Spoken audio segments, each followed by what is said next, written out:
Sheikh Khamis Hussein Tong ni mwenyekiti wa Jumuiya ya Kiislamu BAKWATA mkoa wa Dar es Salaam.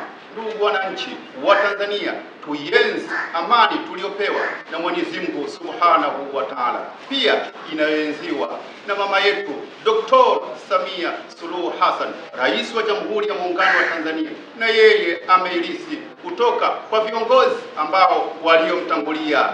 Amani, amani, amani. Ndugu wananchi, tuitunze amani, tuilinde amani, tuitukuze amani, ili nchi yetu ifarijike na amani tuliyopewa na Allah Subhanahu wa Ta'ala. Amani, amani.